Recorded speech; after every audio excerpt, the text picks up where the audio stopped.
Vinagre de maçã, é o melhor para colesterol. É pro cabelo.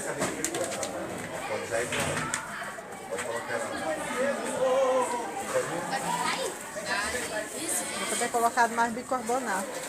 Vou tomar bicarbonato? Não, agora já foi. Não, é isso. É, agora já foi. Isso. Tem que ser antes dele subir.